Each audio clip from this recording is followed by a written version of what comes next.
One of the big questions I regularly get asked is, why is the A55 through Colwyn Bay not a motorway despite having practically full motorway restrictions and hard shoulders? And why is it 70 miles per hour signed explicitly? So what is a motorway?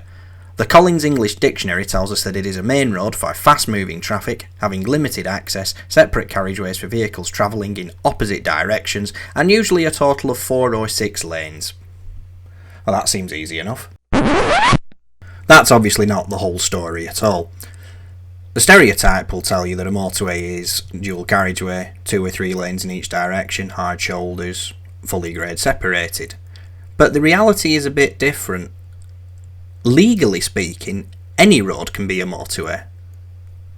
What am I on about? Well, we need to go back to the 1949 Special Roads Act and have a deep dive into some tedious legal stuff. Oh boy. Drawing inspiration from the railways, the 1949 Special Roads Act was a response to problems with ribbon development. Now, some of you may be aware that the 1935 Ribbon Development Act was designed to stop house builders putting lots of semi-detached houses along new arterial roads, a famous example of this being what happened to the A3 Kingston bypass in southwest London. But after the Second World War, with road freight newly nationalised and an optimistic Labour government wanting to be able to create much more fit-for-purpose infrastructure, a decision was taken that a new class of highway would be required. Contrary to all other roads, these would not be public rights of way. The only users allowed to access them would be permitted classes. Utility companies would not be able to lay mains or pipework underneath the roads, and access points would be restricted to specific junctions. You wouldn't be able to provide private driveways, and roadside businesses would be only provided at specific locations. What the Act did not do was specify the design standards of new roads. As a result, this is why the earliest lengths of the M5 and the earliest lengths of the M1 were so remarkably different, because the design standards were left to the relevant county councils and design groups. The provisions of the 1949 Act were replaced with the Highways Act 1959, and that was in turn replaced by the Highways Act 1980. In 1984, the Road Traffic Regulation Act also created additional powers for motorway standard roads and special roads. So this takes us to the meat of the issue. In order to have a motorway and blue signs, you need to create a special road under the current legislation and then restrict it to classes 1 and 2. I will provide a link to the Sabre Wiki article which describes the 11 vehicle classes in more detail, but in summary, Class 1 is motorised vehicles such as cars, motorcycles. Class 2 is HGVs. Class 3 is motor vehicles controlled by pedestrians. Class 4 is all other vehicles that are not comprised in the first 3 classes. This is why I need to provide a link, because this is complicated. Class 5 is vehicles drawn by animals. Class 6 is vehicles that are not pedal cycles drawn or propelled by pedestrians, which presumably means rickshaws or a Fred Flintstone. Class 7's pedal cycles. Class 8 is animals that are ridden, led or driven, so not stagecoaches but horses or sheep or goats, etc. Class 9 is pedestrians, and 10 and 11 were the ones that were added later, and these were the motorcycles with a capacity less than 50cc and invalid carriages, which is an outdated term, and the sort of vehicles that were covered by this don't really exist anymore anyway. So that's the basics of what a motorway is. But you'll notice that given motorways only need to be classes 1 and 2, what happens when you introduce other categories onto a motorway? I think I'm going to let Past Bryn explain this one in a short that never happened. Did you know this is legally a motorway that you could walk on? The Special Roads Act was written specifically to allow certain classes of vehicles and to allow the Severn Bridge to provide a link for people who aren't in a car. You can legally walk on this motorway.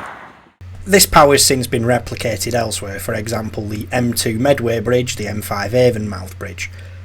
But they're the only examples where actual motorways have what you would consider to be non-motorway traffic allowed to use an area designated as a motorway. That doesn't take us on to the really weird stuff, which is the non-motorway special road. Now these are special, literally.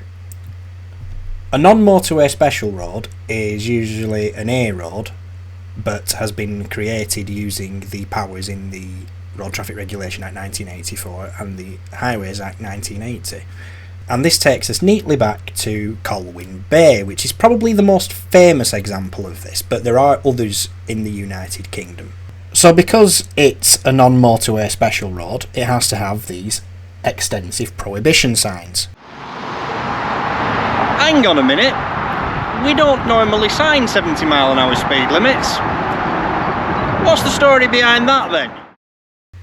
Excellent question, past Bryn, whose footage I have reused for this video. This is because the motorways traffic speed limit regulations never covered non-motorway special roads. So the legislation to create a non-motorway special road has to also include specific reference to a speed limit. Yeah, I told you it was complicated. This causes all sorts of fun up in Scotland, where motorways themselves have 70-mile-an-hour signs as well. And the most prominent Scottish non-motorway special road would be the A90 Aberdeen Western Peripheral route, parts of the A720 Edinburgh City Bypass, and that length of the A1 that runs eastwards out to Dunbar from Edinburgh. You'll also have noticed that the design of the prohibition signs is completely inconsistent on all of these schemes, because there is no official sign for a non-motorway special road. Perhaps we could have used the European car symbol there. Never mind. And let us not forget in Manchester, where there was a non-motorway special road created to allow a pedestrian crossing, which was then relocated as part of the Princess Road roundabout works, but the legal orders were never updated with it. So this short section of slip road here is a non-motorway special road, even though nothing tells you it is. The motorway starts there, where that no pedestrian sign is. You thought the speed limit was a problem on Mancunian Way? No, the rest of it's a problem too. But that lets us segue into what happens when you revoke a special road. You get this nonsense. The story of this road is a video in itself. But to quickly summarise for those who don't know, prior to 2006, the Carrington Spur was the longest single carriageway motorway in the United Kingdom. That's right, as I said at the start of the video, you can make any road a special road if you use the legal orders correctly. And that's exactly what the Greater Manchester Council did. Yes, I do mean Greater Manchester Council, because the Carrington Spur was an example of a principal motorway, not a trunk motorway. Now, that is a concept in England where local authorities are in charge of the motorway rather than national highways. Just to make things more complicated, of course. Scotland and Wales have since sorted out their networks, so this doesn't happen there. I think we need to address one last issue as well, and that was the ill-advised idea to create what was known as an expressway. It lasted for all of about 10 minutes during the construction of the A14 between Huntingdon and Cambridge.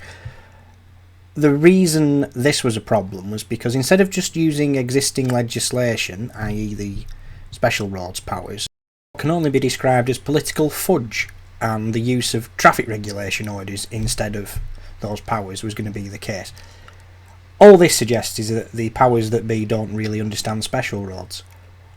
If you want to control access onto a new road, make it a special road. Don't mess about with fiddly traffic regulation orders and trying to circumvent the rights of way process that way. Do it properly. So let's summarise. A motorway is always a special road, but a special road is not always a motorway. Motorways do not need to be dual carriageway, they do not need to be 70 miles per hour, they do not need to be maintained by a trunk road agency. Now, I don't know about you, but me trying to explain all this has made me hungry. So I'm going to eat this pizza now. I'll see you next time.